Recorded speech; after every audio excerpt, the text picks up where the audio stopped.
Muy bien, jóvenes, buenas tardes. Bienvenidos a esta sexta sesión de la unidad didáctica de procesos de frutas. Hace un momento pues estábamos con algunos problemas técnicos con la plataforma, pero aparentemente ya está todo solucionado, entonces vamos a proceder con el desarrollo normal de la sesión, ¿sí? Y como ya es costumbre en nosotros, pues siempre empezamos con la retroalimentación correspondiente al curso, ¿cierto? A la sesión anterior. De acuerdo a ello, pues la sesión anterior habíamos revisado que era necesario para poder hablar de los procesos de fruta estos tres contenidos, ¿no? En primer lugar, pues las buenas prácticas de manufactura. Dijimos pues que era una serie de pasos y procedimientos que se seguían para poder garantizar la inocuidad alimentaria desde el punto de vista de la eliminación de fuentes de contaminación, digámoslo así, si es que queremos resumirlo, ¿no? Y eso tenía que ver pues con el aspecto personal, tenía que ver con el entorno de la fábrica, tenía que ver con los almacenes, con el transporte, con las actividades, etcétera, etcétera, etcétera, ¿sí? Y para ello, pues, dijimos que para tener fijas las BPM también es necesario tener definidos los POEs, ¿no? Que eran los procedimientos justamente que nos permitían sanitizar, ¿sí? Sanitizar de manera estandarizada nuestra nave productiva, nuestro espacio de trabajo. Y pues dimos algunos ejemplos acerca del POES y de lo que se debe incluir dentro de un POE, que seguramente ustedes estos dos temas los han desarrollado con mayor profundidad pues ya en el curso de seguridad e higiene, ¿no? Sin embargo, es necesario hacer el recordaris que hicimos la semana pasada para poder insertarnos netamente en los procesos de fruta. Y luego también hablamos de los balances de materiales, hicimos algunos ejercicios respecto a los balances y dejamos una tarea, ¿sí? Esta tarea consistía en un ejercicio que había que desarrollar. Es este ejercicio básicamente, y algunos me han enviado sus desarrollos y lo han desarrollado muy bien, pero por ahí ha habido algunos que han tenido, he visto, algunos problemas respecto pues al desarrollo correcto y al uso sobre todo de la metodología Black Box en el desarrollo de este ejercicio. Por lo cual, pues, he creído conveniente desarrollarlo en clase en esta sesión para que ustedes puedan visualizar cómo es que se llega a la respuesta, ¿sí? En primer lugar, el problema nos dice que debemos procesar 100 litros de néctar de fresa y para ello se requieren como mínimo 40 litros de pulpa de fresa. Esto es siempre y cuando el proceso sea 100% eficiente. ¿Qué nos quiere decir esto? Nos quiere decir que según los estándares que maneja esta fábrica que está procesando néctar de fresa, necesitan 40 litros de pulpa de fresa para poder elaborar 100 litros de néctar de una manera ideal, ¿no? Es decir, sin desperdicios. Sin embargo, el problema nos dice lo siguiente. Nos dice que si contamos con 50 hectolitros de pulpa de fresa y nuestro proceso es 90% eficiente, ¿eso quiere decir? Que hay 10% de merma. ¿Cuántos litros de néctar podremos envasar como máximo? Y el desarrollo de este ejercicio, pues, se hace de la siguiente manera, ¿no? En primer lugar, tenemos nuestro gráfico a la mano izquierda, y como entradas tenemos los 50 hectolitros de pulpa. Recuerden que un hectolitro son 100 litros, según las unidades internacionales de transformación. Entonces estamos hablando de 5.000 litros de pulpa. Esa es nuestra entrada. Obviamente hay otros insumos, pero nuestras salidas nos dice que en el caso de nuestro producto principal no sabemos cuánto nos va a salir, pero nos está diciendo de que sí, efectivamente va a haber un 10% de merma. ¿Qué quiere decir? Que un 10% de lo que ingrese se va a perder en el camino, en el proceso, ¿sí? Y solamente se va a aprovechar el 90%. Eso es lo que nos quiere decir este ejercicio. De esa manera, entonces, como son cálculos un poquito largos para poder determinar la cantidad de litros de néctar perdón, de litros de pulpa en función a los litros de néctar estándar de esta empresa que se van a obtener como entrada, vamos a sacar la siguiente relación.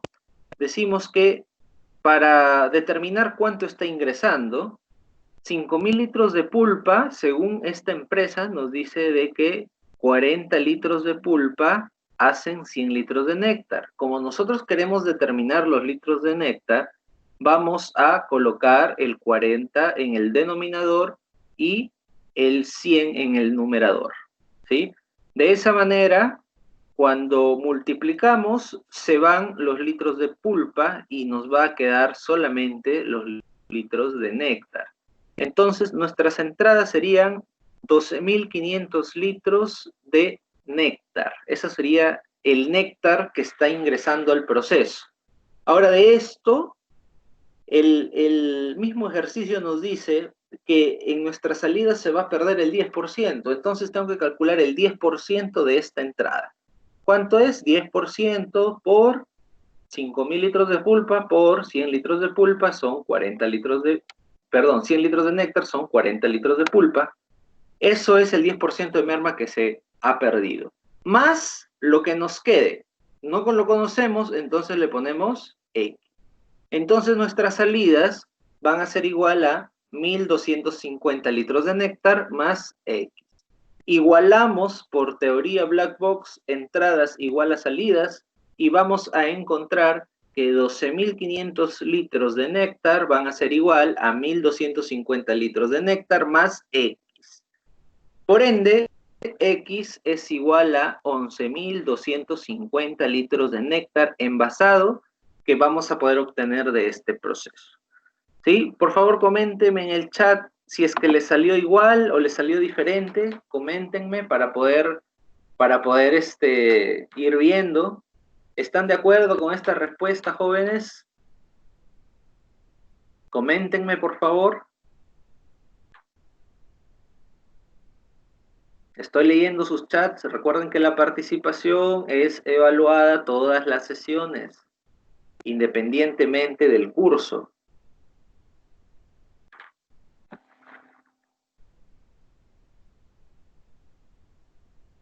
Herly nos dice, a mí solo me ha faltado restar el 10%. Sí, pues, pero el problema nos dice eso justamente, ¿no? Ana nos dice, a mí me salió igual, pero lo hice con otro procedimiento. Sí, es perfecto. Si ustedes empiezan a aplicar reglas de 3 simple consecutivas, probablemente van a llegar a la respuesta también. El problema ocurre cuando tenemos más de una salida aparte del producto terminado. Imaginen ustedes, pues, que yo les diga, durante el proceso, pues, en el pulpeado se pierde 10%, en el pasteurizado se pierde 5%, en el envasado se pierde 20%. Entonces, vamos a evaluar todo el proceso y nos vamos a dar cuenta de que una regla de 3 simple no es tan simple para poder desarrollar este tipo de ejercicio. Por ende, debemos habituarnos a la teoría black box. Con regla de 3 simple les va a salir los ejercicios simples. Los ejercicios complejos no les va a salir con eso. Y de aquí en adelante que ya empezamos, hoy día empezamos a ver ya el proceso de néctar, ustedes se van a dar cuenta de que manejamos varios insumos, ¿sí? Y estos insumos justamente que nosotros vamos a determinar, pues todos tienen su propio balance, ¿ya? Por ende, es importante que aprendamos esta metodología. No les estoy diciendo que hacerlo con regla de 3 simple esté mal. Lo que les estoy diciendo es que estamos haciendo algo nuevo, estudiando procesos nuevos que ustedes no conocían, pues es oportuno que aprendan algo nuevo. No va a servir de nada si es que solamente aplican lo que ya conocen, ¿sí? Por favor, tratemos de habituarnos al desarrollo de esta forma, ¿sí? Por favor. Muy bien, entonces ese fue el ejercicio que quedó pendiente de la sesión anterior y ahora netamente ya vamos a hablar de los procesos de fruta que tanto estábamos esperando. Y para ello, pues, vamos a hablar del proceso. El primer proceso del que vamos a hablar es la elaboración de néctar de fruta. Y para ello necesitamos los conocimientos previos. ¿Cuáles son estos conocimientos previos para el proceso de elaboración de néctar de fruta? En primer lugar, necesitamos saber sobre la teoría Black Box, que ustedes ya la conocen. Necesitamos saber balance de materiales, que ustedes a grandes rasgos ya conocen cómo se hace. Necesitamos conocer BPM y POES, que ustedes ya lo conocen. Necesitamos tecnolectos de la industria alimentaria. ¿Qué son los tecnolectos de la industria alimentaria? Básicamente son los términos que se usan en la industria alimentaria. Esto vamos a trabajarlo un poco el día de hoy, pero ustedes a lo largo de toda su carrera van a ir adquiriendo poco a poco más tecnolectos. ¿Sí? Esto se va aprendiendo como un proceso de mejora continua, poco a poco. ¿Qué más necesitan conocer? Parámetros de calidad. Estos parámetros de calidad, pues, los han tenido que ver en su curso de control de calidad, Brix, pH, acidez titulable, etcétera. Recuento microbiológico, BAM, etcétera. Son parámetros que ustedes han debido analizar ya en su curso de control de calidad. Yo no voy a ahondar más en eso. Luego, análisis de calidad, cómo medir el pH, cómo medir la acidez titulable, cómo hacer una titulación, cómo medir el Brix, etcétera, etcétera, etcétera. Todo eso le corresponde a su curso de control de calidad, que se supone que ustedes lo están llevando de una manera adecuada. Luego debemos conocer sobre flujogramas. En este momento yo les voy a explicar cómo es eso, ¿sí? Luego debemos conocer sobre equipamiento. Están llevando ustedes su curso de máquinas, pero nosotros hemos hecho un resumen a grandes rasgos de los equipos normalmente utilizados en la industria alimentaria para el proceso de frutas. Entonces, esto también podríamos decir que lo conoce, ¿sí? Y respecto a la inocuidad alimentaria, pues ahí va a entrar un poco de su curso de seguridad e higiene con su curso de control de calidad también. Entonces, como ustedes se darán cuenta, en el curso de procesos de fruta se integran todos los conocimientos que ustedes están utilizando o están aprendiendo. Es más, el curso de materias primas también ingresa aquí. Vamos a ver que hay operaciones específicas para las materias primas. Sin embargo, voy a tratar de ser lo más explícito posible con la explicación para que no vayan a quedar ninguna duda. Y por favor les pido, jóvenes, que si hubiera alguna duda conforme vaya avanzando con la explicación, ustedes me lo hagan saber sin ningún tipo de avergonzamiento ni nada. Estamos aquí para aprender a través del chat o levantando la mano o toman el micro como ustedes gusten, ¿sí? De lo que se trata es de que todos vayamos aprendiendo juntos y recuerden de que este curso es clave para toda su carrera porque les va a dar los fundamentos del procesamiento en la industria de alimentos. Entonces, es muy importante que ustedes lo manejen perfectamente este curso, ¿sí? No le estoy diciendo que conozcan nomás, ¿ya? Tienen que manejarlo perfectamente porque de eso depende toda su carrera, ¿ya? Es muy importante eso. Entonces hay que darle la prioridad que se merece, por eso es que el curso tiene tantas horas. Ya, muy bien. Adicionalmente a ello, jóvenes, quería hacerles un comentario, ¿sí? Quería hacerles un comentario que en la reunión pasada con de todos los docentes, con el director y todo, se nos ha comentado algo, ¿no? Se nos ha comentado, o se nos ha pedido que les brindemos a ustedes una información, dos informaciones en realidad, dos informaciones. Sí, la primera es sobre las horas prácticas de los cursos que llevan horas prácticas, ¿sí? Cómo se va a calificar y cómo se va a dictar. Según el Ministerio de Educación, por lo que nos ha contado nuestro director, el Ministerio de Educación y el gobierno en sí ha dispuesto que por seguridad de ustedes mismos, todo este año hasta diciembre, las clases sigan siendo de manera virtual. Las horas prácticas de procesamiento se van a llevar en los meses de verano, si es que el gobierno lo autoriza, o en su defecto en el siguiente año lectivo, es decir, el 2021. Como nosotros solamente estudiamos en las tardes, probablemente se puede implementar un turno en las mañanas, para que lleven la parte práctica, ¿sí? Ojo, Eso todavía es un comentario que el director nos ha pedido que ya les vayamos diciendo, pero tiene que salir un documento oficial del gobierno al respecto, ¿sí? Sin embargo, yo ya les voy adelantando que más o menos esa es la perspectiva respecto al curso de proceso de fruta, sobre todo, que creo yo que va a ser mejora. Didácticamente para ustedes va a ser mucho mejor. ¿Por qué? Porque muchas veces empezamos el curso de procesos de frutas y de frente el sílabo nos pide que entremos a procesar a la planta. Y procesando en la planta, ustedes no tienen todavía este fundamento formado. Imagínense, miren, ¿cuánto tiempo estamos invirtiendo en tocar las bases teóricas?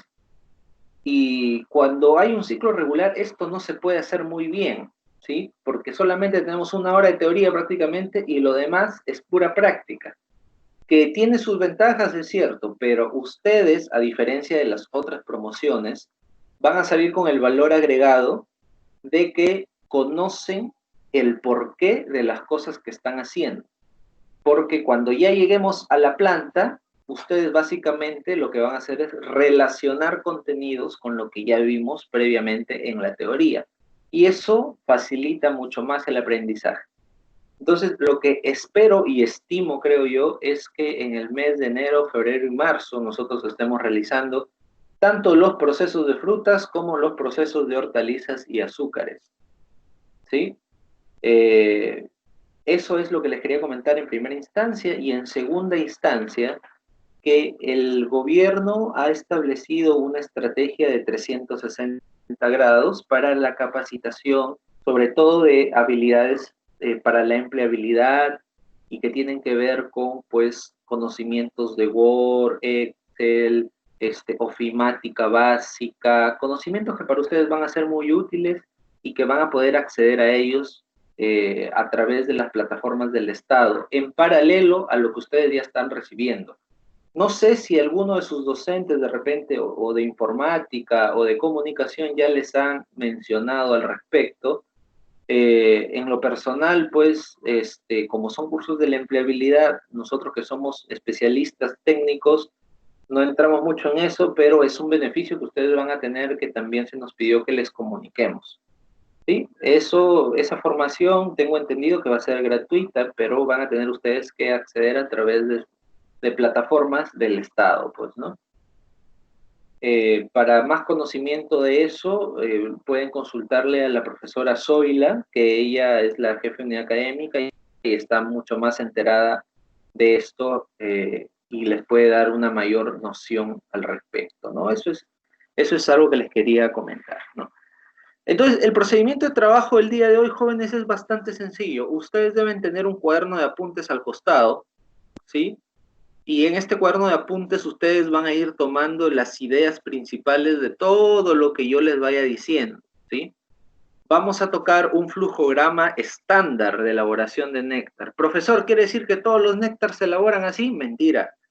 Sino que esto es como una línea base, ¿sí? Todos los procesos de néctar siguen una lógica similar, más depende de el nivel tecnológico, el tipo de envase, el tipo de producto, y dependiendo de eso se va ajustando este flujograma. De repente algunas operaciones van arriba, otras van más abajo, etcétera, etcétera. Sin embargo, la lógica de proceso es la que vamos a evaluar en este momento, ¿sí?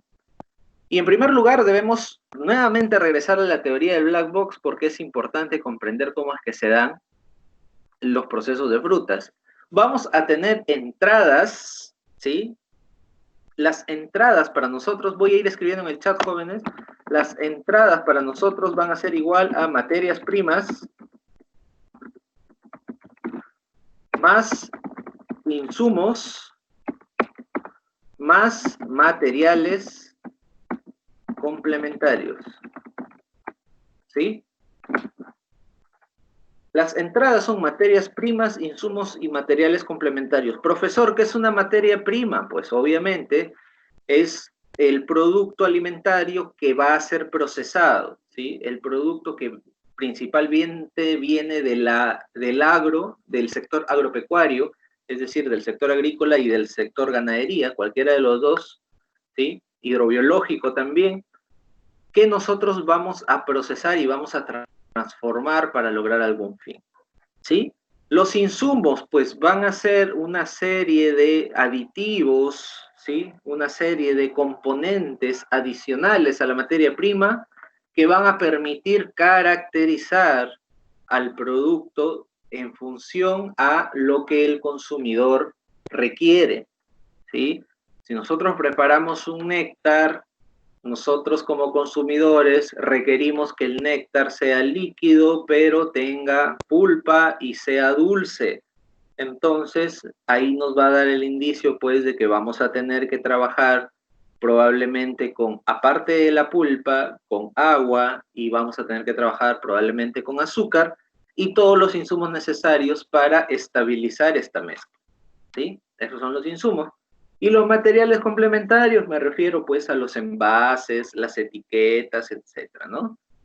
Estas van a ser las entradas del proceso en general de la elaboración de néctar de frutas. Sin embargo, para el proceso del producto netamente, lo que vamos a valorar son las materias primas y los insumos, ¿sí?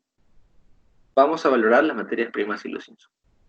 ¿Cuáles van a ser las salidas de nuestro proceso? Pues vamos a tener, en primer lugar, las mermas que se pueden ir perdiendo a lo largo de todo el proceso, no necesariamente en una operación específica, ¿sí? Se va perdiendo materiales y también se va sacando algunos materiales que no son necesarios, como pepas, cáscaras, etc. ¿Sí? Todo eso constituye las mermas y tenemos el producto terminado, que es lo que nosotros buscamos procesar, ¿sí? Por ende, por lógica, un proceso de frutas en general debe tener una mayor cantidad de producto terminado que mermas, ¿sí? Porque si no, no es un proceso eficiente. Sería demasiado desperdicio en el proceso. Entonces, la cantidad de producto terminado siempre va a ser mayor a la cantidad de mermas, ¿sí? Y en la cantidad de producto terminado, nosotros vamos siempre a buscar que sea igual o muy cercano a la cantidad de entradas que hemos tenido. En función a que logremos eso, nosotros vamos a garantizar que vamos a tener un proceso más limpio, con menos desperdicios, ¿sí? Ahí entra el concepto de Lean Manufacturing, ¿sí? Que es básicamente realizar el proceso en el tiempo preciso y con los recursos precisos, evitando desperdicio, ¿sí? Básicamente eso. Entonces, nosotros nos vamos a centrar en procesos limpios, ¿sí?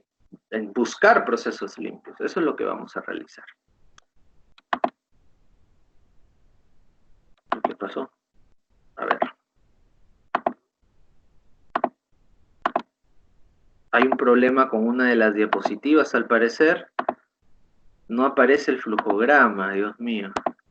Jóvenes, coméntenme por favor en el chat si es que está apareciendo un gráfico en esta diapositiva o lo ven todo en blanco. Todo en blanco, profesor Sales. Todo está en blanco, ¿cierto? Eso es justamente lo que estoy visualizando. Aparentemente, nuevamente estamos teniendo problemas con esta plataforma. No sé exactamente a qué se deba. Las diapositivas originales incluyen pues un flujograma en esta parte, pero vamos a hacer algo. Voy a abrir ahorita las diapositivas originales en mi computadora y les voy a compartir pantalla mejor, en lugar de pasarles de repente, a ver, vamos a ver.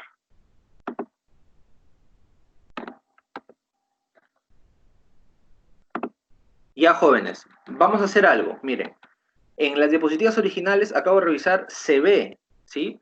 Entonces, voy a dejar de presentar las diapositivas, ¿sí? Y voy a compartirles mi pantalla.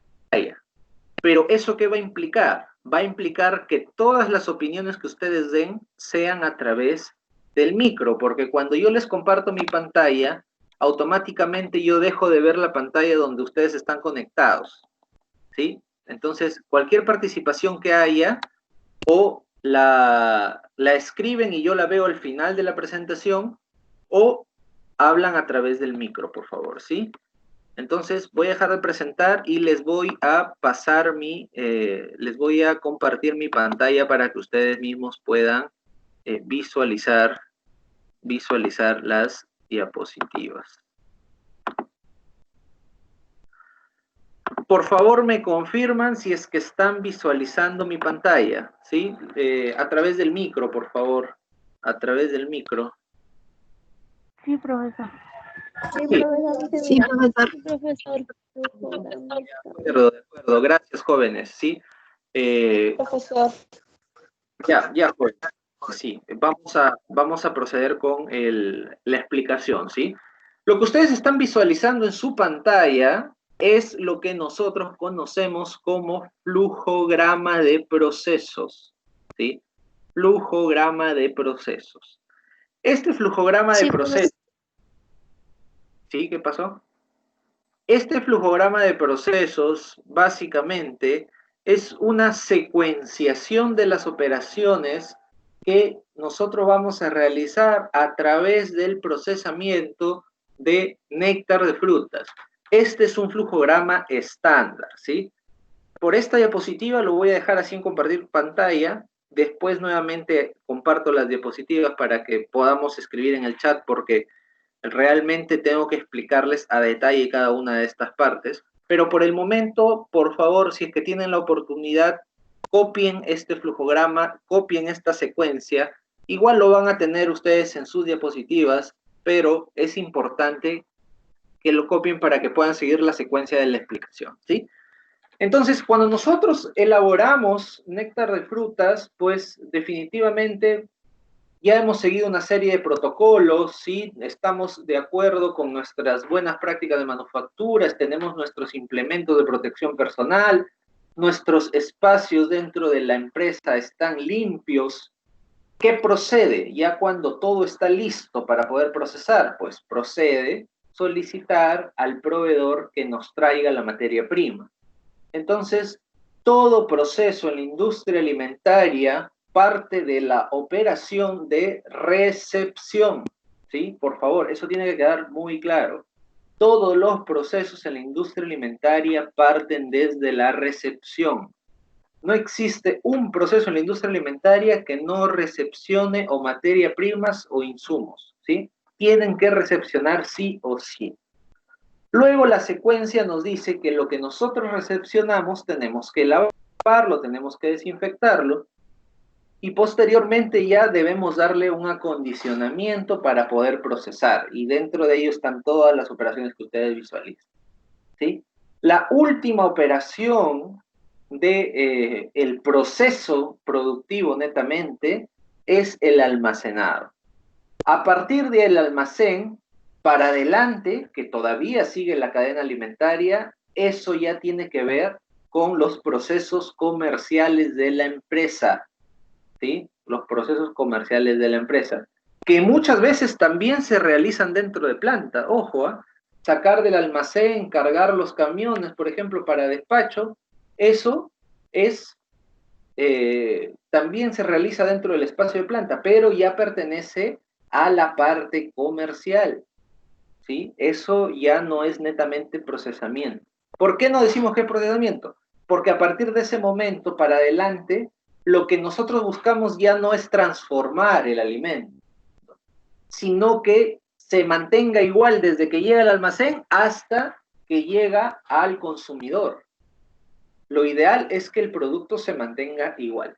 Entonces, una pregunta de examen podría ser, ¿dónde empieza y dónde terminan los flujogramas de procesos de frutas? ¿No? ¿O dónde termina el proceso productivo de frutas? Ustedes me tendrán que decir, el proceso comienza en recepción y termina en almacenado. Esa es la respuesta correcta, ¿sí? Entonces, cualquier operación antes de la recepción, ¿sí? Eso le pertenece al tema agrícola, ¿sí? Agrónomo, al tema logístico, al tema de compras. Y todo lo que está desde el almacén para adelante le pertenece al área comercial, ¿sí? Por favor, entonces nosotros estamos en medio de la cadena. Nosotros nos ubicamos como profesionales técnicos en la industria alimentaria en medio de la cadena, por favor, jóvenes. Entonces, entre recepción y almacenado, se van a dar todos los procesos, no solamente de frutas, sino de cualquier tipo de alimentos, sea de frutas, hortalizas, azúcares, lácteos, cárnicos, granos, tubérculos, bebidas industriales, etc. Todos los procesos van a empezar así, como recepción, y van a terminar en almacenado, ¿sí? Entonces, el flujograma estándar para la elaboración de néctar de frutas nos dice que empezamos con una recepción, luego pasamos a hacer un saneo, que también se le conoce como lavado y desinfección. Hay una diferencia ahí, hay una diferencia, y ya les voy a explicar a qué se refiere. Luego, dependiendo de la materia prima, pues haremos un pelado y trozado. En algunos casos no haremos ni pelado ni trozado, sino haremos un escaldado, ¿sí? Que ya también les voy a explicar a qué se refiere, ¿sí? Luego pasamos a realizar un pulpeado, que es básicamente obtener la pulpa de la materia prima, en este caso frutas, que vamos a procesar para el néctar, y una vez que tenemos la pulpa, vamos a estandarizar y homogenizar, ¿sí? La estandarización consiste pues en añadir los insumos adecuados en cada etapa del procesamiento para poder lograr lo que buscamos en el producto terminado. Y el homogenizado se encarga de que una vez que nosotros añadimos los insumos, tenemos que uniformizarlos de una manera adecuada, ¿sí? Tenemos que uniformizarlos. Normalmente, seguramente ustedes cuando han hecho mermelada en su casa se habrán dado cuenta de que cuando añaden, por ejemplo, el azúcar a la fruta, lo que realizan en realidad es un homogenizado estando calentando, porque empiezan a mover y a mezclar el azúcar de manera uniforme con la fruta, ¿sí? Y después ya dejan que se vaya cocinando, preparando, que en el caso de la industria alimentaria, esa operación se conoce como pasteurización o pasteurizado. Una vez que nosotros pasteurizamos, pues tenemos que volver a estandarizar para poder determinar básicamente si es que el producto que hemos obtenido después del tratamiento térmico, que en este caso es la pasteurización, cumple con los requisitos para poder ser envasado, ¿sí? Una vez que le damos el visto bueno, envasamos. Una vez envasado, dependiendo del tipo de envase, del tipo de producto, de la vida útil que nosotros le vayamos a dar al producto o que nosotros queramos que permanezca en el anaquel o en el mercado, pues básicamente vamos a aplicar o no la esterilización de este producto, ¿sí? Y una vez que está esterilizado, procedemos a etiquetar, ¿sí? Y después de etiquetar, almacenamos en las condiciones adecuadas dependiendo del tipo de producto, ¿sí? Dependiendo del tipo de producto. Entonces, esa es básicamente la secuencia de operaciones que sigue el procesamiento de néctar de frutas. Sin embargo, en esta sesión, por ser la primera parte de la elaboración de néctar de frutas, lo que vamos a ver es cómo se explica cada una de estas operaciones. Ese es el trabajo del día de hoy, la explicación de cada una de estas operaciones. Entonces, jóvenes, para ello voy a volver a subir las diapositivas en la sala, porque me parece que la única diapositiva que no se ve es esta de aquí del flujograma, las demás sí se ven, para poder interactuar a través del chat, ¿sí? Un momento, por favor.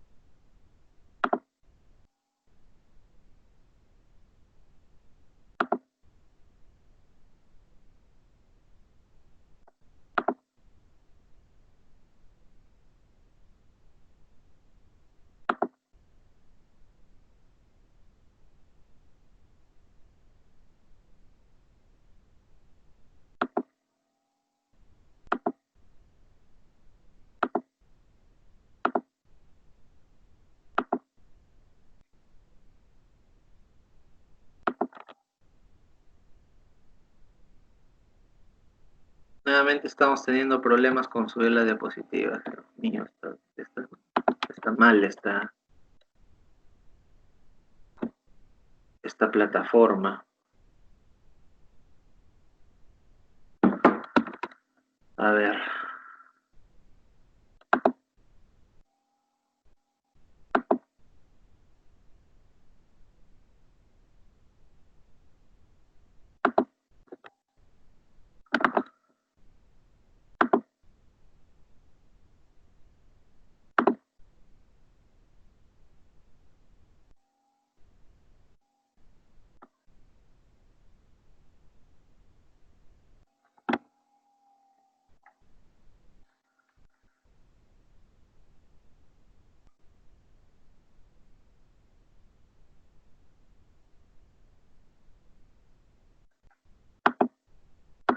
Me van confirmando, por favor, al chat si es que se están visualizando las diapositivas, por favor. ¿Se visualizan las diapositivas? Sí, sí se están viendo. Listo, de acuerdo, jóvenes, de acuerdo. Muchas gracias. Muchas gracias. Bien, bien, como les decía, ya estamos... Sí, profesor. Sí, de acuerdo, gracias. Vamos a continuar con la explicación, ahora sí con las diapositivas, y voy a tratar de utilizar el chat también para complementar alguna información. Como les decía, todos los procesos de frutas, en realidad, todos los procesos de frutas, independientemente de néctar o de cualquier proceso, y de cualquier materia prima también, no solamente frutas, empiezan con la recepción. Ahora, si hablamos de la recepción de materias primas en el caso de los procesos de frutas, básicamente lo que consiste es justamente en lo que ustedes están visualizando, ¿sí? En la descarga netamente de la materia prima y el ingreso a planta de esta materia prima, ¿sí? Dentro de esta recepción, nosotros vamos a tener que caracterizar la materia prima. ¿Qué significa caracterizar la materia prima? Debemos conocer las características con las que recibimos la materia prima. ¿Por qué es importante conocer las características con las que recibimos la materia prima? Porque en función a eso pagamos al proveedor. Ahora yo les hago una pregunta. ¿Creen ustedes que si yo recibo un contenedor de mandarinas, por ejemplo, hago un muestreo rápido y encuentro de que el 30% de las mandarinas están podridas, ¿le voy a pagar lo mismo al proveedor que si me trae todo el contenedor con las mandarinas bien? ¿Le pagaré lo mismo? No. No. Definitivamente. No, profesor. Exactamente. Definitivamente no se le va a pagar lo mismo, porque obviamente no nos está trayendo con conformidad lo que nosotros estamos esperando que nos traiga. De esa manera, entonces nosotros ya tenemos un indicio de que hay que hacerle ciertos análisis al producto que recibimos, ¿sí? Si hablamos de frutas, lo mínimo que vamos a hacer es pesar, ¿sí? Pesar. Vamos a medir el grado Brix.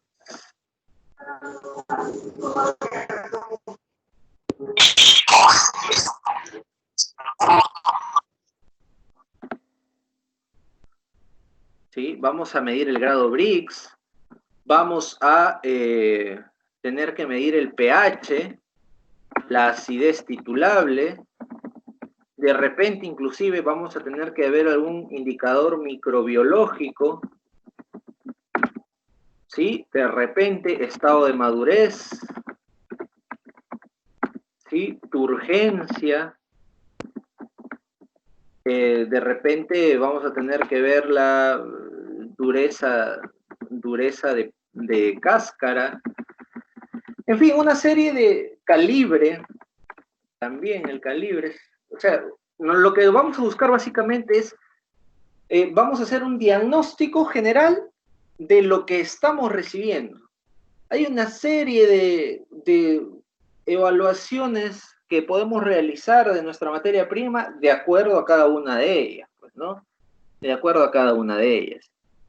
Y con eso vamos a poder determinar la calidad con la que estamos recepcionando nuestra materia prima. Profesor, ¿eso qué quiere decir? Que si recibo una mala materia prima, ¿puedo mejorar su calidad con el proceso? ¿Qué dicen ustedes? Si recibo mala materia prima, ¿podré mejorar su calidad en el proceso?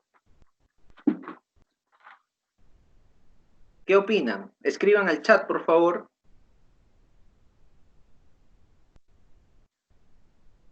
Si yo obtengo una materia prima defectuosa, no adecuada, de repente con algún golpe, etcétera, ¿podré mejorar su calidad con el proceso? Ana nos dice que no. A ver, ¿otras opiniones?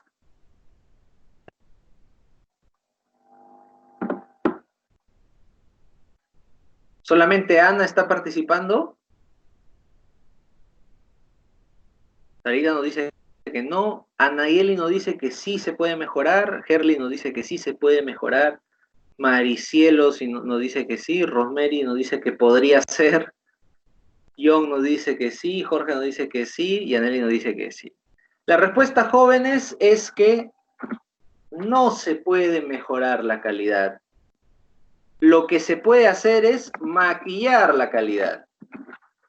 ¿Sí? Maquillar, hacer ver como que el producto es adecuado, pero en realidad la calidad con la que estamos recepcionando no la vamos a poder mejorar nunca, nunca, por más que tu proceso sea perfecto. La vas a poder mantener y la vas a poder garantizar, pero no la vas a poder mejorar, porque tu materia prima es lo que básicamente te va a garantizar o te va a dar la entrada de calidad a todo tu proceso, ¿sí? En este caso también aplica la teoría del black box. Tú no puedes tener más de lo que está ingresando, pues. Si no, no puedes generar materia. En este caso, no puedes mejorar calidad, porque está ingresando un producto que de repente no está cumpliendo con las especificaciones que tú requieres. Ahora, eso depende también mucho del tipo de producto que vayas a procesar. ¿Cómo así, profesor? Ya, muy bien. Mira, imagínate que vas a exportar naranjas así en fresco, pero en su cajita, todo bonito. Sí, muy bien. Entonces tú esperas pues que la cáscara de las naranjas que te lleguen como materia prima no tengan manchas, no estén sucias, que tengan determinadas características necesarias para tú vender un producto en fresco, ¿sí? Pero resulta que tu proveedor te trae un producto en donde la mitad de esas naranjas están manchadas su cáscara, ¿no? Están manchadas su cáscara. Entonces, esas no pueden ingresar a tu proceso en fresco, pero por ahí, dentro de tu misma nave productiva, tienes una línea, por ejemplo, de congelado de gajos de naranja, ¿no? Pregunta, ¿para el congelado de gajos de naranja será un requisito que la cáscara esté manchada? No va a ser un requisito. Entonces, eso sí puede entrar para la otra línea. ¿Me dejo entender? Entonces, podemos hablar de calidad en función a requisitos que nosotros necesitamos para el producto terminado. Si para mi producto terminado necesito que la cáscara no esté manchada, entonces en mi materia prima la cáscara no puede estar manchada. Si para mi producto terminado necesito que sea un producto de pulpa nada más, pues en mi materia prima no me interesa si es que la cáscara está manchada, me interesa que el producto tenga pulpa y que la pulpa sea de buena calidad. ¿Sí? Entonces, ese tipo de criterio es el que nosotros utilizamos en recepción. Y por ello es que nosotros decimos que la calidad no se puede mejorar. Imagínense, pues, que me traen, para yo exportar mango al extranjero, me traen mangos manchados. Lo máximo que yo voy a poder hacer es maquillar esos mangos. Pero no es lo mismo que si me trajeran un mango adecuado para exportación en fresco, ¿no? Y maquillando esos mangos, el valor tampoco es el mismo. Porque así como en la planta de producción hay especialistas en la industria alimentaria, en la planta que recepciona el producto terminado, también hay especialistas en la industria alimentaria que se van a dar cuenta si tú estás maquillando, ¿sí? Y si estás infringiendo las especificaciones técnicas del producto. Entonces, he ahí la importancia de la recepción, jóvenes. Importantísimo. Es nuestra entrada principal al proceso. Luego tenemos el saneo, y el saneo se le llama específicamente a el lavado y la desinfección que nosotros realizamos de nuestra materia prima, ¿sí? Imagínense pues que estamos hablando de toneladas y toneladas de producto que ingresan a planta.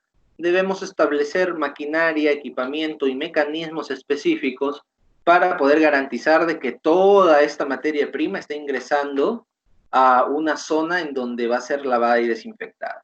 ¿Cuál es la diferencia entre lavado y desinfección?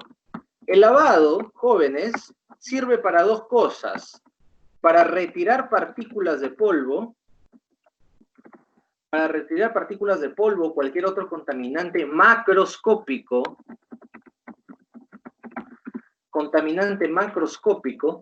¿sí? Esa es la primera función del lavado. Y la segunda función del lavado, que también es súper importante, es extraer el calor de campo. ¿Cómo así, profesor? La materia prima que llega a nuestras plantas de producción, lo más probable es que hayan estado expuestas al sol o los hayan traído de chacras directo a la planta. Resulta que cada fruta, como tal, está viva, tiene respiración esa fruta, y por ende, con el calor, esa respiración se acelera y existe un deterioro, un envejecimiento del producto. Entonces, lo que nosotros necesitamos para poder garantizar que nuestro producto ya no se va a seguir deteriorando más, es extraer todo ese calor que le ha ingresado a las materias primas. Entonces, en el lavado nosotros retiramos partículas y utilizamos algunos agentes saponificables, etcétera, pero también utilizamos agua. Y el agua básicamente es la que va a extraer todo este calor que está viniendo en la materia prima y nos va a ayudar pues a tener un producto que ya detuvo su deterioro y que empieza, digamos, a ralentizarse este deterioro, ¿no? Esta es la importancia del lavado. Y la desinfección sí usa agentes químicos que van a permitir la eliminación microscópica de contaminantes.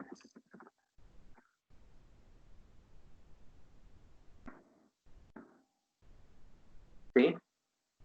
De contaminantes, perdón. Contaminantes. ¿Sí? Entonces, hay una gran diferencia. El lavado es para eliminar partículas macroscópicas, residuos de polvo, tierra de repente, y para eliminar el calor de campo. Y la desinfección es para, a través del uso de agentes químicos, eliminar contaminantes microscópicos. ¿Cuáles son esos contaminantes microscópicos? ¿Sí? Son las bacterias, los virus y los mohos. ¿Sí? Los mohos. Así, ya. Es una onda más. Y los mohos. ¿Qué son los mohos? Son hongos, ¿sí? Hongos esporulados, que básicamente van a generar deterioro, ¿no? Alguno de ellos, por ejemplo, seguramente ustedes lo han visto en su pan. Cuando dejan un pan un tiempo, ¿no ven que se le forma una coloración media entre verdosa y gris? Esa coloración verdosa y gris, pues son mohos, específicamente un moho que es muy útil a veces, pero también deteriora los alimentos, ¿no? Que es el penicillium. ¿Sí? El hongo penicillium o moho penicillium se encuentra justamente en estas formaciones verdosas, ¿no? Que deterioran los alimentos, pero que de ahí se extrae la tan ansiada penicilina, que es un potente antibiótico también. ¿Sí? Muy bien, entonces estamos aprendiendo un poco más al respecto. Entendemos cuál es la diferencia entonces del lavado y desinfección, y a todo en conjunto se le conoce como saneo, ¿sí? Se le conoce como saneo. Una vez que ya tenemos desinfectado todo, dependiendo del tipo de producto, a lo mejor es necesario el pelado y trozado. Y para el pelado quiero tocar específicamente el caso del durazno. Ustedes saben que el durazno es una fruta que tiene una membrana pelúcida. ¿Qué quiere decir esta membrana pelúcida? Es como una piel con pelo, ¿no? Los duraznos seguramente ustedes se han dado cuenta. Esta membrana pelúcida, pues, imagínense ustedes que para preparar los duraznos en conserva, tuviéramos que pelar estrictamente cada durazno con un cuchillo, ¿no? Sería muy complicado, puesto que el durazno también se pardea, ¿sí? Entonces, lo que hacemos normalmente con el durazno es hacer un pelado químico. ¿Cómo se hace el pelado químico, profesor? Vamos a preparar dos soluciones, ¿sí? La primera, ¿sí?, va a ser hidróxido de sodio al 1%. ¿Sí? Y la segunda va a ser ácido clorhídrico, ¿sí?, o puede ser ácido cítrico también, que la fórmula es más grande, lo pongo como ácido cítrico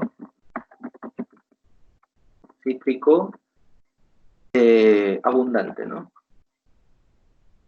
Vamos a dejarlo con ácido cítrico nomás, ácido clorhídrico no lo vamos a incluir porque también es un poco nocivo. Ácido cítrico concentrado, si gusta. Ácido cítrico concentrado. Básicamente, este método de pelado químico se va a centrar en lo siguiente, ¿no? Primero preparo mi solución alcalina, ¿sí?, de hidróxido de sodio al 1%. Básicamente el hidróxido de sodio es la famosa soda cáustica. Para los que la conocen, pues saben que es altamente corrosiva. Si ustedes tocan un poco de esa soda cáustica, les quema, ¿sí? Viene en unas especies de pepitas, estoy hablando del hidróxido de sodio alimentario, viene en una especie de pepitas, y nosotros vamos a agregar un porcentaje de 1% a un balde con agua caliente, ¿sí? Básicamente, ¿cómo vamos a preparar esto? Pues de cada 100 mililitros de agua voy a agregar un gramito de hidróxido de sodio, ¿sí? De tal manera que vamos a tener una solución que va a generar muchos vapores. Hay que tener muchísimo cuidado en esta etapa, porque genera muchos vapores, hay que protegerse. Y vamos a añadir nuestro durazno tal cual se ve en la imagen izquierda, y conforme vaya haciendo efecto el hidróxido de sodio, se va a ir tornando el agua de color negro, así como ustedes lo están viendo. Eso quiere decir que ya el hidróxido hizo efecto. Ustedes retiran el durazno con mucho cuidado, no con la mano, ¿sí?, con un colador, y lo colocan en la solución de ácido concentrado, ¿sí?, para poder neutralizar el producto. ¿Por qué lo tenemos que neutralizar? Porque si no, se quedan los restos de hidróxido, y como es corrosivo le va a seguir haciendo hueco, y si lo consumimos nos va a hacer hueco a nosotros también, ¿sí?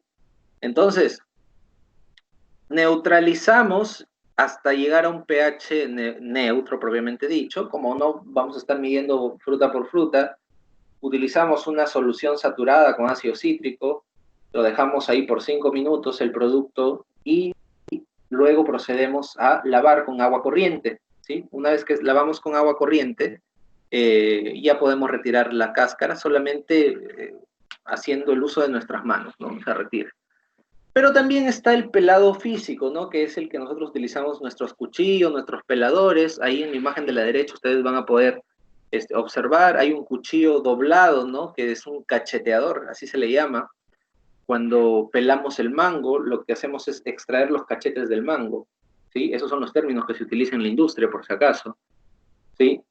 Y lo que vamos a hacer es extraer básicamente la cáscara del mango, ¿no? Entonces, Imagínense pues ustedes que no hablamos de estas materias primas, que hablamos pues de una fresa, hablamos pues de repente papaya. Estas frutas sí necesitan ser trozadas nada más, ¿no? O hablamos de piña, necesita ser trozada mecánicamente, físicamente, con un cuchillo, o de repente con una cortadora de piña y a la vez trozada para poder pulpearla, ¿no?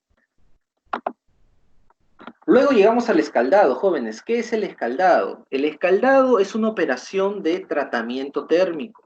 ¿Sí? Tratamiento térmico, ¿sí? También se le conoce como ablandamiento. Ablandamiento, ¿sí? O blanqueado, ¿sí? Como cualquiera de los tres términos lo van a encontrar. Escaldado, ablandamiento o blanqueado, ¿sí? ¿Qué quiere decir esto, jóvenes? Quiere decir que nosotros nos vamos a encontrar con materias primas, como por ejemplo la manzana, ¿sí? Como por ejemplo, ¿cómo se llama este producto que está aquí en olla? No lo recuerdo, pero vamos a encontrar otras materias primas como la pera, por ejemplo, también, ¿no? Manzana, pera, más la manzana, ¿sí? ¿No? El membrillo, ahí está, ese es el producto que está en la olla, membrillo, ¿sí? Que son de pulpas duras, ¿sí? Son de pulpas duras, y a eso se le suma que cuando ustedes empiezan a pelarlo, se empieza a oxidar. ¿Esto por qué ocurre? Por acción de una enzima, que ya les había comentado cómo se llama, pero lo voy a volver a escribir, es la famosa polifenol oxidasa, ¿sí? Polifenol oxidasa. Es una enzima que está dentro de estas frutas y que cuando nosotros pelamos se manifiesta generando un pardeamiento, ¿sí? Pardeamiento enzimático, ¿sí? Entonces, ¿por qué sucede esto? Justamente porque estas materias primas de pulpa dura son también alimentos vivos y tienden a pardearse, son sensibles al contacto con el oxígeno. Entonces, ¿cómo nosotros pulpeamos estas pulpas que son más difíciles? Utilizamos un tratamiento térmico, ¿sí? Que se le conoce como escaldado, ablandamiento, blanqueado. ¿Qué hace básicamente? Coloca el producto a 100 grados Celsius, es decir, agua hirviendo, dependiendo del producto, pero en promedio, a veces de 5 a 15 minutos, dependiendo pues del producto, ¿no? Eso es minutos, no segundos, ahí parece que fuera segundos, es minutos. Entonces, de 5 a 10, de 5 a 15 minutos, dependiendo del producto, a esta temperatura, ¿para qué? Para que se inactive las enzimas, ¿sí? Se inactiven las enzimas. ¿Y qué ganamos con eso? Pues que ya no haya pardeamiento. Aparte de eso, logramos que la pulpa se haga blanda. Y aparte de eso, logramos que la pulpa también se separe de la cáscara. Entonces, tenemos varios propósitos para el escaldado. El principal es evitar el pardeamiento.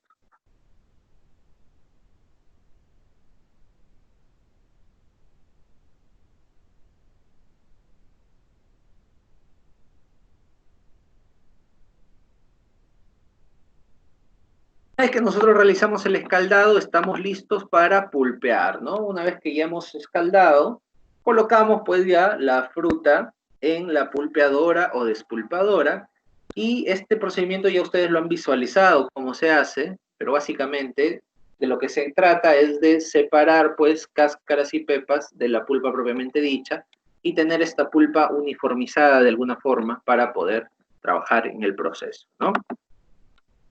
Y luego procedemos a estandarizar. Vamos a realizar un primer estandarizado. ¿Qué vamos a hacer en este estandarizado? Vamos a empezar a añadir los insumos necesarios. Ahí ustedes se van a dar cuenta de que ya tenemos en este recipiente un líquido color amarillo, que es una pulpa, que ya se está mezclando con el agua, por ejemplo, ¿no? En las cantidades adecuadas para elaborar un néctar. Según la norma técnica peruana, jóvenes, según la norma técnica peruana, un néctar debe tener al menos 40% de pulpa, ¿sí? En volumen, ¿sí?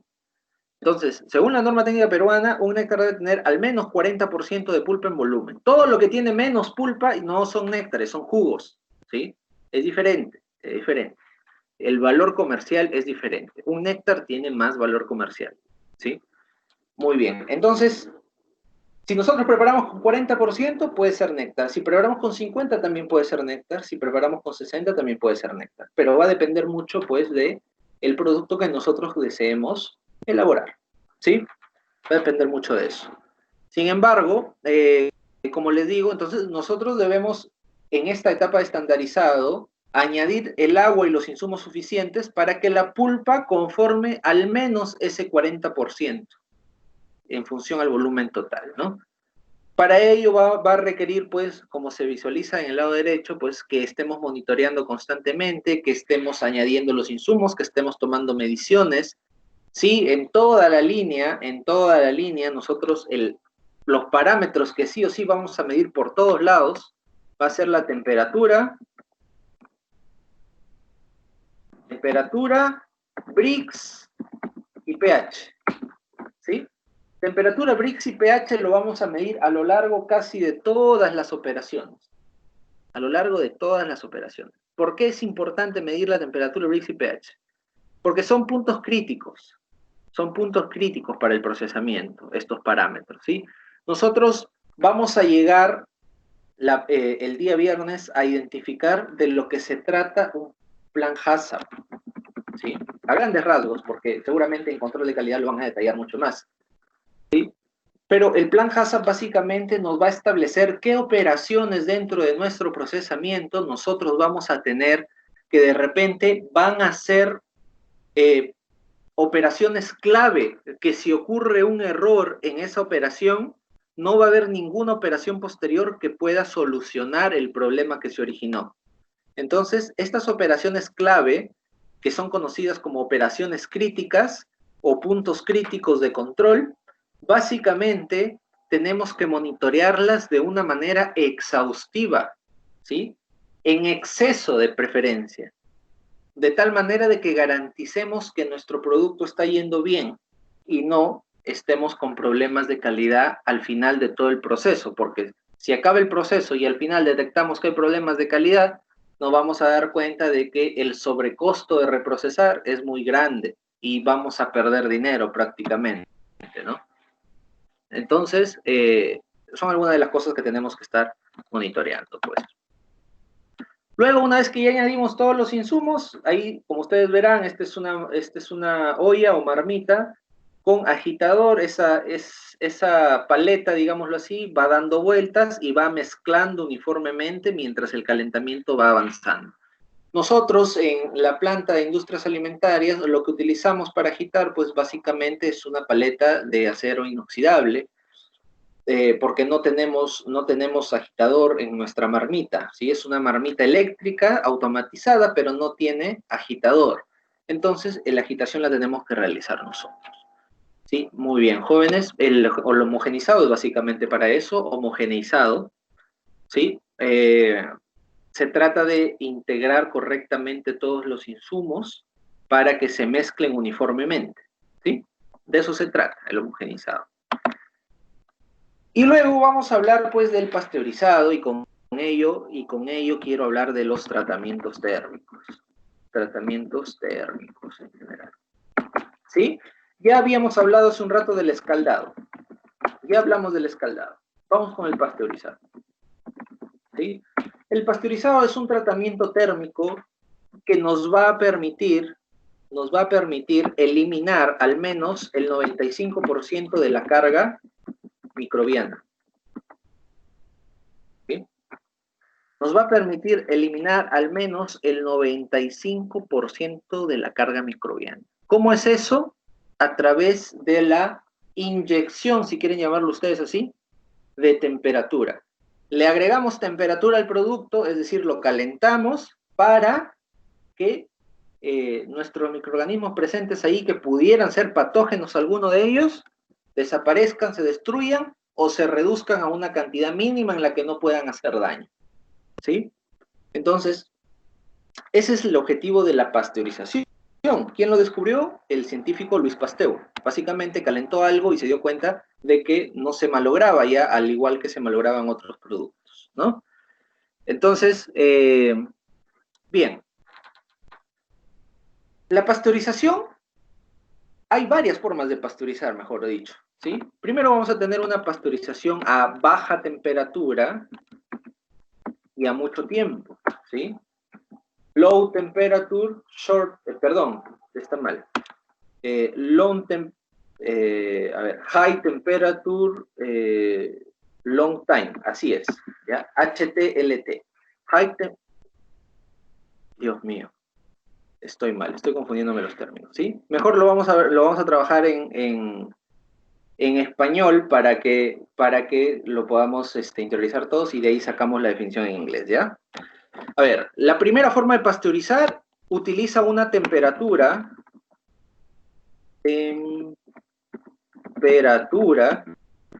de 75 grados Celsius, ¿sí? Por 30 minutos, ¿sí? Es decir, una baja temperatura, ¿sí? Por un largo tiempo. En inglés sería low temperature, long time, así. Long temperature, long time. Baja temperatura, largo tiempo. Esa es la forma, digamos, de pasteurizar alimentos que son muy sensibles a la temperatura, ¿sí?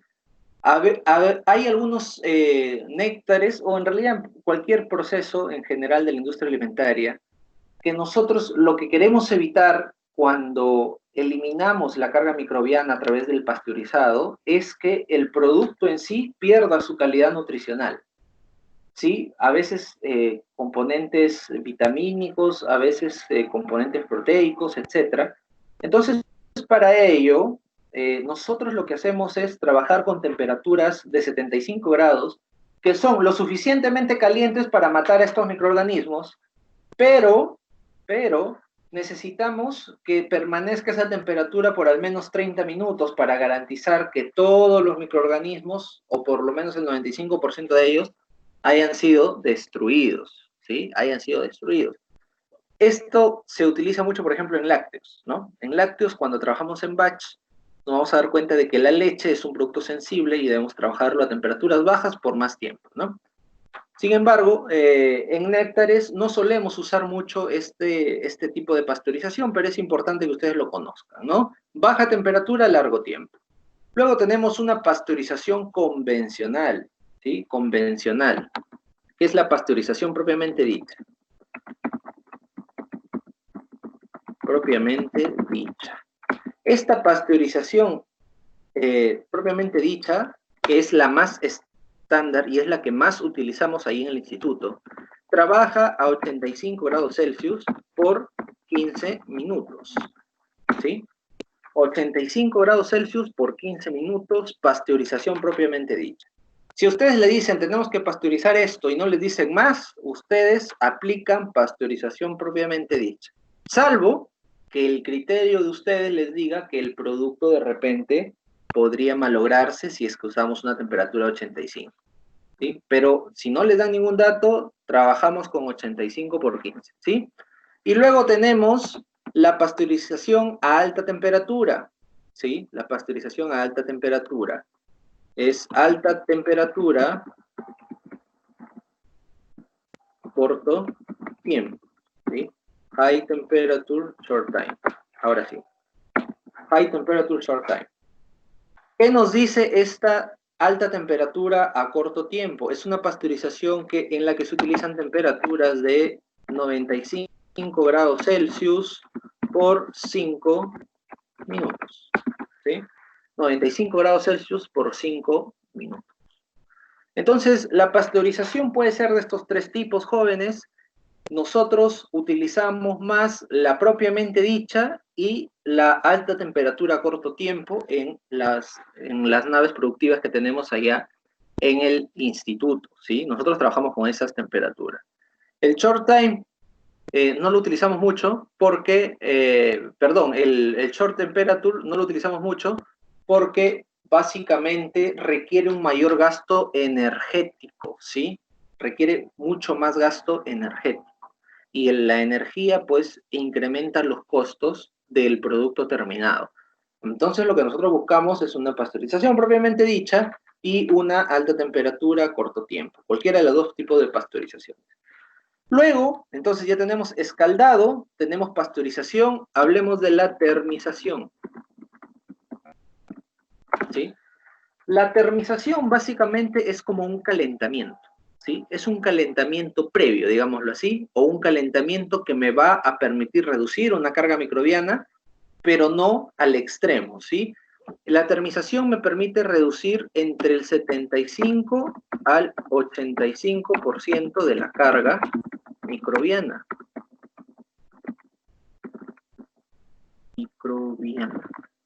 ¿Sí?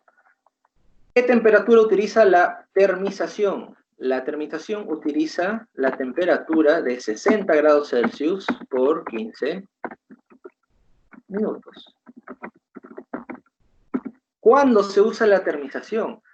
Por ejemplo, cuando tenemos una acumulación de materia prima, esto nos ha ocurrido, y yo se los cuento como un caso en el instituto, no en los procesos de frutas, nos ha ocurrido en los procesos de lácteos, ¿no? El proveedor nos puede dejar la leche, pónganse, a las 4 de la mañana, ¿sí? Y nosotros recién podemos entrar a procesar a la 1 de la tarde. Entonces, lo que procedemos a hacer es, cuando recibimos la leche, la termizamos, es decir, la llevamos a 60 grados por 15 minutos, la tapamos y la metemos al refri, ¿no? La metemos al refri. De tal manera de que nosotros garantizamos que, si bien es cierto, la carga microbiana todavía no se ha destruido por completo, pues al menos ya hemos destruido una buena parte y no se deteriora tanto el producto para después poder procesarlo, ¿sí? La termización nos sirve para eso. Y luego tenemos la esterilización. La esterilización. Y en la esterilización, de lo que se trata es de eliminar prácticamente el 100% de los microorganismos. El 100% de los microorganismos, de todo lo que contenga. La esterilización utiliza temperaturas mucho más elevadas, pero la ventaja es que necesita menos tiempo, ¿sí? Necesita menos tiempo, y para ello se puede utilizar el pasteurizador de placas, que ustedes lo tienen ahí a la derecha, ¿sí? Que en realidad es un esterilizador de placas, no es un pasteurizador de placas propiamente, ¿sí?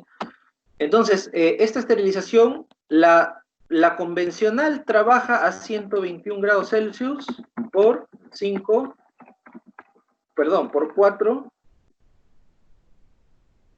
segundos, ¿ya? Por 5 segundos. Y luego tenemos los famosos UHT, ¿sí? Los UHT, que son los que ustedes conocen como los Tetra Pak, estas cajitas que ustedes ven que lo pueden tener la leche en un expendio sin refrigerar por varios meses, ¿sí? Los UHT, que trabajan a 150 grados Celsius por 4 segundos. ¿Sí?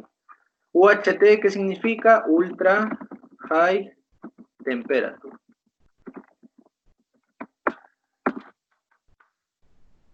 Muy bien, esos son los tratamientos térmicos de calentamiento que nosotros realizamos. También hay tratamientos térmicos de enfriamiento, pero eso no es materia de estudio ahorita, por el momento, ¿sí? Por el momento.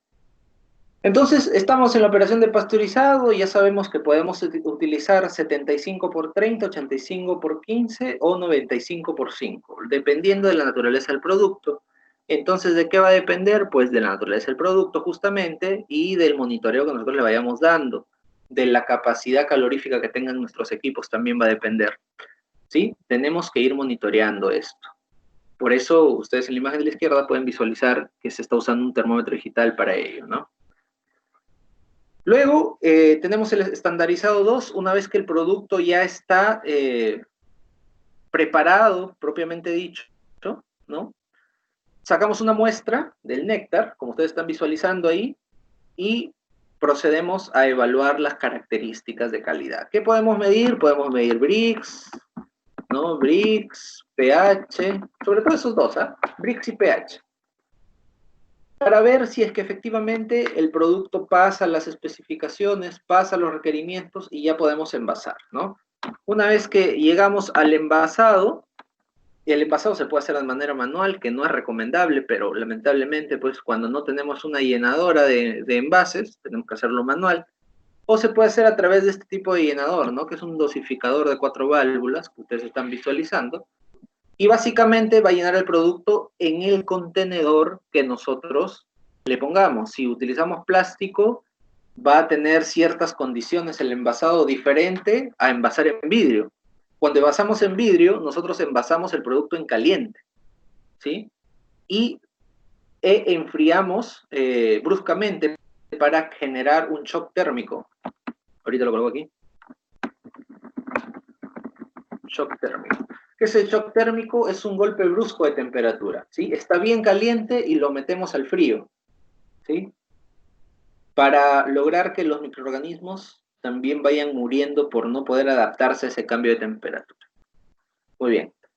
Pero si nosotros envasamos en plástico, no podemos envasar en caliente porque el plástico se arruga, se contrae. Entonces, tenemos que envasar en frío y la tecnología es también diferente, ¿no? Tiene que ser más aséptico todo para garantizar que el producto en frío no se va a contaminar. En caliente no se va a contaminar, pues porque obviamente si cae un microorganismo ahí, como está caliente, se va a morir. Pero en el frío sí se puede contaminar el producto, entonces tenemos que crear condiciones asépticas para poder garantizar que nuestro producto terminado no se esté contaminando.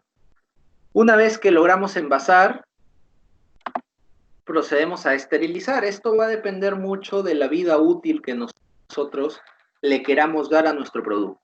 Si va a ser un producto que se va a consumir en el lapso de una semana, de 2 semanas o de un mes como máximo, no es necesario pues que nosotros apliquemos una esterilización porque el producto se va a consumir pronto, no se va a deteriorar. Pero si nosotros queremos que nuestro producto dure 6 meses, 8 meses o un año, como en el caso del UHT, ahí sí tenemos que trabajar con esterilización, pues, ¿no?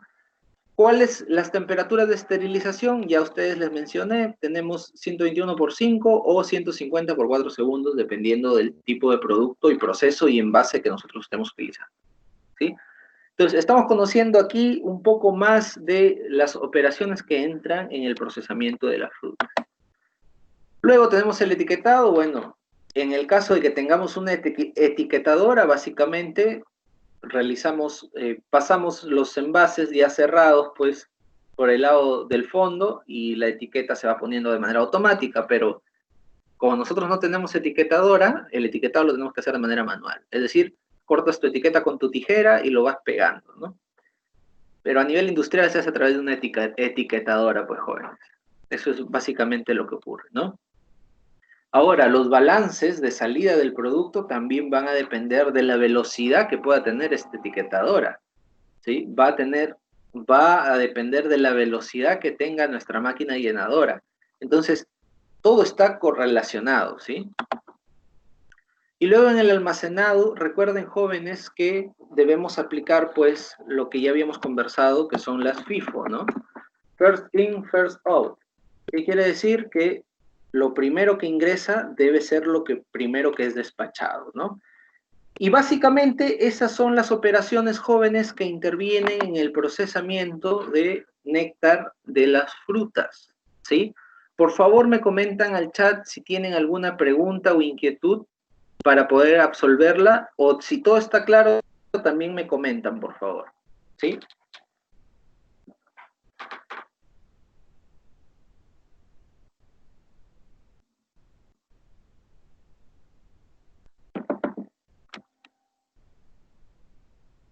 Está claro, ok, muy bien, gracias, jóvenes. Entonces, eso sería todo respecto a la sesión del día de hoy, ¿sí? Muy bien. Igual si tuvieran alguna pregunta, por favor revisen esta información nuevamente para que el día viernes podamos trabajar también utilizando esta información como respaldo. El día viernes ya nos vamos a centrar un poco pues en ver los puntos críticos de estas operaciones y en ver pues un poco ya del proceso industrial, cómo se realiza, ¿no? Muy bien, jóvenes, conmigo eso ha sido todo hasta el día de hoy. El día viernes nos encontramos, ya coordinaremos en su momento la hora. Ustedes me dirán si permanece el horario de la semana pasada de la 1:30 o si lo adelantamos para la 1. Ya de eso depende mucho de ustedes, en realidad, ¿no? Yo considero siempre un tiempo adicional ahí de espera porque sé que muchos de ustedes están almorzando y es importante pues que no estén comiendo apurados también, ¿no?